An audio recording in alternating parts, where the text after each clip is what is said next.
Assalamualaikum warahmatullahi wabarakatuh. Baiklah, dalam kesempatan kali ini saya akan mencoba untuk mempresentasikan hasil analisis saya dalam melakukan studi kelayakan bisnis. Layak atau tidak usaha ini dijalankan di kemudian hari. Usaha yang saya rencanakan itu adalah di bidang kuliner, yang saya beri nama Oni Cafe. Baiklah, langsung saja. Untuk yang pertama, saya akan membahas tentang latar belakang terlebih dahulu. Jadi, bisnis yang sedang banyak diminati masyarakat Yogyakarta yaitu kuliner, fashion, dan jasa untuk di daerah pariwisata. Minat berbisnis di kalangan masyarakat semakin meningkat karena keinginan masyarakat akan berbisnis yang menguntungkan. Manusia membutuhkan asupan makanan untuk bertahan, sehingga mendorong masyarakat untuk membuka usaha di bidang kuliner, karena adanya kemudahan untuk pemesanan. Rencana usaha yang akan didirikan adalah sebuah kafe dengan menu makanan khas Korea. Semakin banyak kalangan muda Indonesia yang tertarik dengan budaya dari Korea Selatan, salah satunya yaitu di bidang kuliner. Hal ini menumbuhkan keinginan masyarakat untuk membuka bisnis kuliner khas dari negeri ginseng ini. Cita rasa kuliner negeri ginseng ini hampir mirip dengan cita rasa kuliner Indonesia, sehingga tidak terlalu sulit untuk menyesuaikan rasanya dan bahan baku juga mudah ditemukan. Oleh karena itu, saya tertarik untuk membuka sebuah kafe yang sangat cocok untuk pecinta Korea. Selain itu, juga cocok dengan lidah masyarakat Yogyakarta dan terbukti halal 100%, serta makanan dijamin kebersihannya. Tujuan utama membuat laporan studi kelayakan bisnis kafe ini adalah membuat keputusan menerima atau menolak usulan suatu usaha. Namun demikian, tujuan secara khusus adalah ikhtiar untuk kesuksesan. Usaha studi kelayakan bisnis mempunyai tujuan utama sebagai bukti ikhtiar kepada Allah Subhanahu wa Ta'ala agar usaha yang dibuat nantinya mendapat kesuksesan dan ridho dari Allah. Yang kedua yaitu meminimalisir risiko. Laporan SKBS hanya dapat menganalisis dan memperkirakan risiko yang dapat dikendalikan. Yang ketiga, memudahkan perencanaan. Beberapa hal yang dimudahkan dalam perencanaan yaitu penentuan jumlah dana yang dibutuhkan, lokasi akan dibangun, siapa yang melaksanakan, cara menjalankan, besar keuntungan yang diperoleh, serta mudah mengawasi jika terjadi penyimpangan. Yang keempat yaitu memudahkan pelaksanaan pekerjaan. Pelaksanaan yang menjalankan memiliki pedoman standar yang harus diikuti. Yang terakhir yaitu memudahkan pengendalian dan pengawasan. Pengendalian ini dapat mendekatkan pada kesuksesan karena pekerjaan yang akan dilakukan dapat diawasi sesuai dengan rencana SKBS. Pengawasan ini sangat penting supaya usaha yang akan dilakukan dapat berjalan sesuai dengan job description dan standar operasi pekerjaan atau SOP yang telah ditetapkan. Kunci kesuksesan usaha yaitu pada yang pertama yaitu harga. Dalam penetapan harga barang disesuaikan dengan harga pasaran yang berlaku. Konsumen akan mencari dan memilih harga yang lebih murah. Yang kedua, produk halal dan lengkap. Barang-barang yang disediakan untuk dijual ke konsumen adalah barang-barang yang sudah teruji kehalalannya dan mendapat izin dari Badan BPOM. Sehingga konsumen merasa nyaman dan tidak merasa khawatir akan membeli produk untuk dikonsumsi. Di samping itu, kelengkapan barang akan menjadikan konsumen tidak mencari ke tempat lain. Kemudian yaitu pelayanan yang baik. Sudah tidak dilakukan lagi di mana konsumen berbelanja tidak hanya mencari barang yang diperlukan untuk kebutuhan sehari-hari. Namun, mereka juga menginginkan sesuatu yang lebih dari hanya sekedar barang yang dibutuhkan, yaitu salah satunya adalah pelayanan yang baik dan memuaskan konsumen. Karena jika konsumen merasa puas, maka dia akan menjadi pelanggan yang setia. Yang terakhir yaitu tempat yang strategis. Tempat usaha yang diinginkan konsumen adalah mudah dijangkau dan tidak mengalami kesulitan untuk menuju ke swalayan tersebut. Tempat tersebut seperti dekat dengan perumahan, di pinggir jalan utama, dan tersedianya parkir yang luas. Dalam melakukan studi kelayakan bisnis itu sangat perlu yang namanya aspek-aspek penilaian, dan aspek yang akan saya bahas pertama kali itu adalah aspek hukum. Unit usaha ini diberi nama Oni Cafe, penjualan makanan dan minuman yang nikmat. Nama kafe yaitu Oni Cafe, pemilik saya sendiri Siti Sofiatun Sholihah, dan alamatnya yaitu Dusun Gebayan RT 5 RW 2 Sirahan Salam.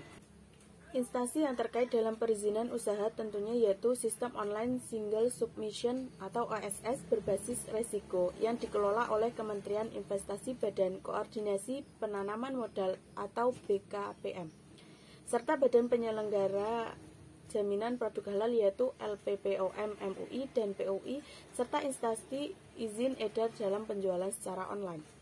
Untuk jenis usaha sendiri menggunakan 5 surat, yaitu surat keterangan domisili usaha atau SKDU, surat izin tempat usaha perorangan atau SITU, surat izin usaha perdagangan atau SIUP, nomor pokok wajib pajak atau NPWP, dan yang terakhir izin usaha dagang atau UD. Kemudian untuk aspek keuangan yaitu marketing mix. Yang pertama, price. Harga produk penjualan terjangkau untuk konsumen, terutama konsumen remaja yang menyukai produk berkualitas dengan harga terjangkau. Yang kedua, produk. Produk yang perusahaan produksi adalah produk yang menggunakan bahan baku yang berkualitas dan tanpa pemanis buatan. Selain menjual produk perusahaan, perusahaan juga melakukan pelayanan untuk memuaskan para pelanggan. Jika pelanggan merasa puas dengan pelayanan dan produk perusahaan, maka diharapkan pelanggan datang kembali untuk memberi produk perusahaan. Yang ketiga yaitu place. Usaha Aneka Cafe akan didirikan di Jalan Babarsari, Ruko 8, Blok A, BC, Plaza. Pemilihan lokasi ini dengan pertimbangan karena letaknya sangat strategis. Hal ini mengingat Jalan Babarsari masih berada di dalam kota, serta arus transportasi yang lancar untuk menuju lokasi usaha Aneka Cafe dan mudah dijangkau masyarakat. Yang terakhir yaitu promotion. Perusahaan menggunakan sosial media untuk membantu memperkenalkan produk perusahaan. Hal tersebut diperkuat dengan kondisi sosial saat ini, di mana kalangan anak muda banyak menggunakan sosial media, sehingga informasi tentang produk perusahaan lebih cepat tersebar luas. Selanjutnya yaitu analisis STP. Analisis STP terdiri dari yang pertama, segmentasi pasar. Berdasarkan wilayah pemasaran, sikap dan kemampuan konsumen yang akan menjadi segmen pemasaran usaha ini adalah masyarakat yang ada di kota Yogyakarta. Yang kedua yaitu target pasar. Setelah menentukan segmentasi pasar, maka yang akan dijadikan target pemasaran usaha ini adalah pria dan wanita yang tinggal di daerah kota Yogyakarta, dengan kisaran usia antara 12 hingga 40 tahun. Kafe banyak diminati oleh masyarakat baik yang tinggal di kota maupun di daerah-daerah. Kami memberikan kepuasan karena keunikan tempat, kualitas, dan kuantitas pada menu. Yang terakhir yaitu posisi pasar. Keunggulan Aneka Cafe yaitu 1. Memberikan produk yang berkualitas baik rasa serta tampilan produk, cepat dalam penyajian menu dan penjaminan produk halal 100%. Yang kedua, memiliki ciri khas. Kemudian yang ketiga, hanya merekrut karyawan muslim atau bagi karyawan wajib menggunakan pakaian syar'i. Yang terakhir yaitu menyediakan tempat ibadah bagi konsumen. Selanjutnya yaitu analisis minat konsumen dan analisis mitra usaha. Usaha kafe berbisnis syariah yang ada di Jalan Babarsari Sleman belum ada. Namun demikian di jalan ini sudah terdapat beberapa kafe yang sama-sama bersaing mulai dari harga, pelayanan, hadiah, dan diskon barang. Dana yang diperlukan untuk pendirian usaha Aneka Cafe di Babarsari Yogyakarta dapat dikategorikan ke dalam dua bagian, yaitu dana untuk investasi dan dana modal kerja. Dalam hal ini, dana yang digunakan merupakan dana sendiri tanpa pinjaman dari pihak lain. Total kebutuhan dana yaitu investasi ditambah modal kerja sejumlah 128.230.000 dan sedangkan untuk cash flow sebesar 470.313.613.000. Untuk pemilihan lokasi usaha itu berdasarkan pertimbangan yakni yang pertama, lokasi usaha ini dekat dengan Mirota Babarsari sehingga bahan baku untuk proses produksi mudah didapat. Yang kedua yaitu lokasi usaha ini sangat strategis karena di sekitar lokasi usaha banyak pemukiman penduduk dan juga tempat tinggal mahasiswa atau indekos yang menjadi target pasar untuk usaha ini. Dan lokasi usaha ini terletak di antara 4 universitas yang ada di kawasan Babarsari. Kemudian yang ketiga yaitu tersedianya sarana air dan listrik yang merupakan faktor utama dalam operasional. Yang keempat, lokasi usaha ini dekat dengan pemukiman penduduk dan juga tempat tinggal mahasiswa atau indekos, sehingga tenaga kerja yang diperlukan bisa didapat. Yang terakhir yaitu lokasi usaha ini sangat dekat dengan jalan utama sehingga transportasi dapat dengan mudah didapat. Penentuan kapasitas produksi. Di dalam proses produksi, usaha ini memiliki daya tampung sebanyak 8 meja yang masing-masing meja memiliki 4 kursi. Yang berarti dapat menampung 32 orang konsumen dalam sehari dengan luas bangunan sebesar 60 meter persegi atau panjang 10 meter dan lebar 6 meter. Pada pelaksanaan pekerjaan ditangani oleh 3 orang waiter pelayan, 1 orang koki dan 1 orang bartender serta 1 orang manajer yang akan mengawasi jalannya proses produksi. Kemudian layout.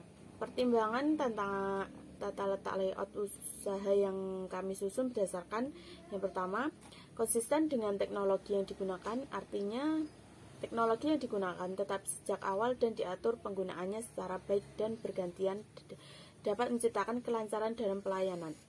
Teknologi yang digunakan Onicafe adalah komputer, hotspot, televisi, dan mesin kopi atau coffee maker. Yang kedua yaitu optimalisasi penggunaan ruang. Artinya pemanfaatan letak dan tempat diharapkan optimal untuk membantu proses kelancaran dalam pelayanan.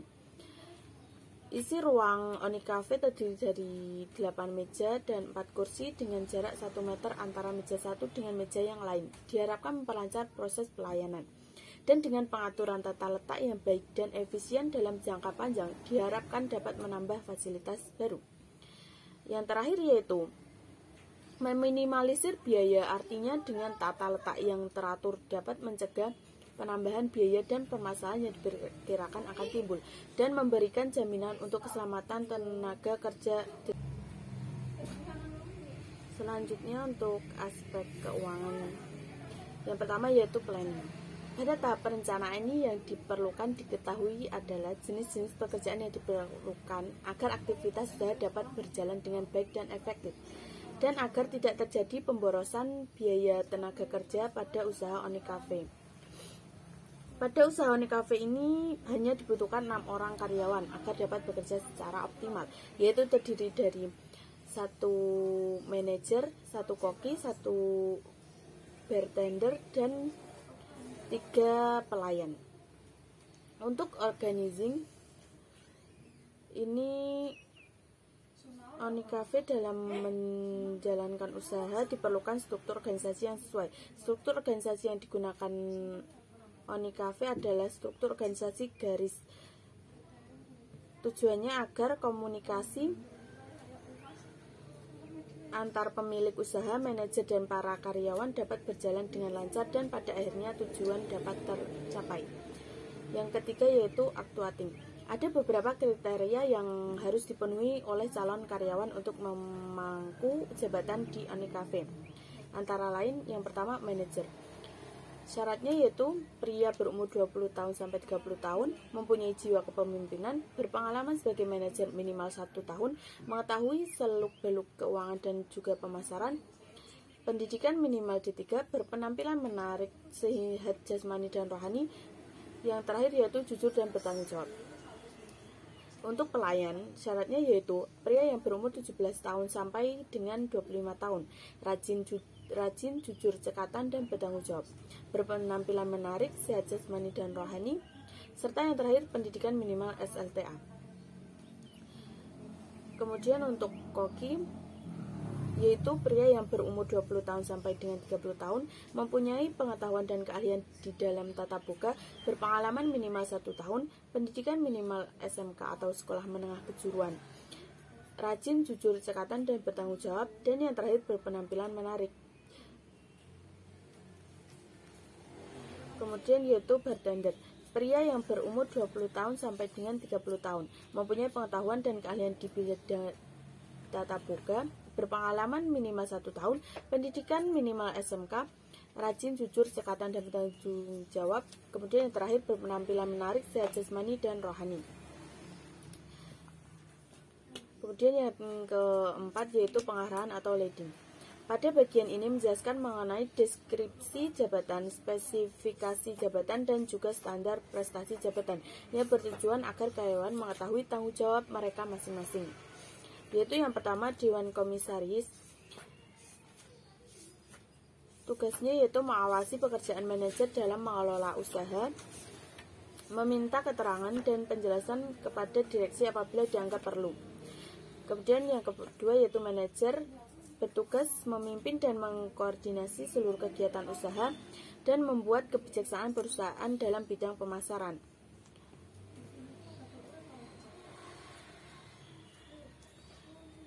Kemudian yang ketiga, mengangkat dan memberhentikan karyawan, menyusun rencana dan melaporkan laba rugi perusahaan, dan yang terakhir merencanakan pembelanjaan perusahaan yang disesuaikan dengan anggaran perusahaan. Yang ketiga yaitu tugas koki, menyediakan makanan untuk konsumen, bertanggung jawab atas kebersihan dapur, pengawasan kualitas makanan. Dan yang terakhir yaitu bartender atau pelayan, yaitu menyediakan minuman untuk konsumen, bertanggung jawab atas kebersihan meja bar, pengawasan kualitas minuman. Dan yang terakhir waiter, yaitu menulis daftar pesanan konsumen, menjemput dan mengantar konsumen ke meja atau personal service. Yang ketiga, mengantar pesanan ke konsumen. Keempat, membersihkan dan membereskan peralatan. Dan yang terakhir, tanggap akan kebutuhan konsumen. Standar prestasi jabatan atau kompensasi. Pemberian kompensasi bertujuan untuk menghargai jasa yang telah diberikan karyawan kepada perusahaan. Kompensasi terdiri dari gaji dan juga bonus. Pemberian kompensasi yang layak bertujuan untuk memacu karyawan agar bekerja dengan baik dalam melayani pelanggan.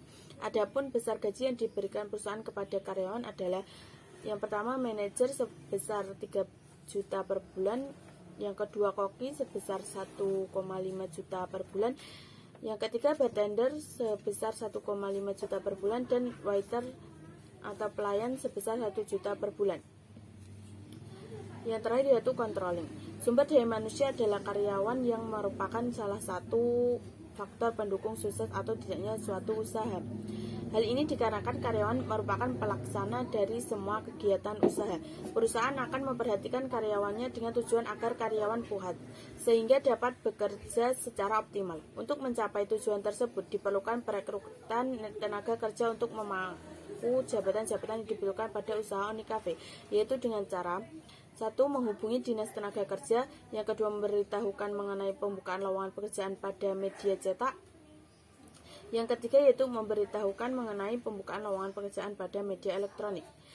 Dalam hal ini, usaha kafe layak untuk dilaksanakan dilihat dari aspek manajemen, karena faktor-faktor di atas dapat dipenuhi oleh Onikafe. Analisis sosial budaya. Seiring perubahan dari waktu ke waktu menyebabkan masyarakat Indonesia, khususnya masyarakat daerah Provinsi Daerah Istimewa Yogyakarta, adalah masyarakat kota yang cenderung berperilaku praktis dan konsumtif untuk memenuhi kebutuhan sehari-hari. Segalanya ingin didapatkan dengan mudah dan harga murah dengan kualitas terjaga. Kafe menyediakan kebutuhan masyarakat untuk mendapatkan barang-barang yang dijamin halal, murah, dan enak. Sehingga Onikafe adalah jawaban yang tepat jika masyarakat membutuhkan tempat untuk berkumpul bersama teman atau tempat untuk mengerjakan tugas. Yang kedua yaitu analisis ekonomi. Pada tabel dijelaskan yaitu menurut Badan Pusat Statistik atau BPS, ekonomi Daerah Istimewa Yogyakarta berdasarkan besaran produk domestik regional bruto atau BDRB atas dasar harga berlaku ADHB sebesar 149,37 triliun sepanjang 2021. Angka tersebut hanya bernilai sekitar 5% dari PDRB DKI Jakarta, sekaligus menjadi DIY sebagai provinsi dengan perekonomian terkecil di Pulau Jawa. Jika diukur menurut PDRB atas dasar harga konstan atau ADHK 2010, perekonomian DIY tumbuh 5,53% pada tahun 2021 dibandingkan dengan tahun 2020 yang mengalami kontraksi 2,65%. Capaian pertumbuhan di DIY pada 2021 juga berada di atas tingkat pertumbuhan ekonomi Indonesia yang hanya tumbuh 3,69% pada tahun yang sama. Selanjutnya yaitu dampak positif.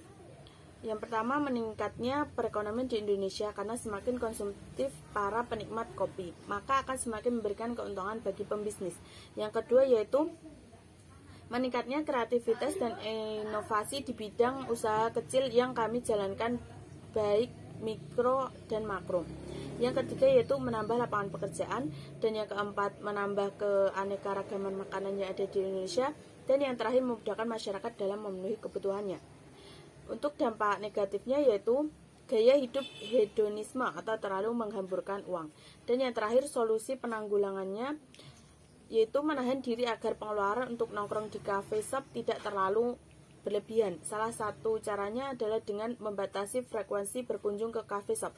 Misalnya dari setiap hari menjadi 2-3 kali saja dalam 1 minggu. Sekian presentasi dari saya, kurang lebihnya mohon maaf. Wassalamualaikum warahmatullahi wabarakatuh.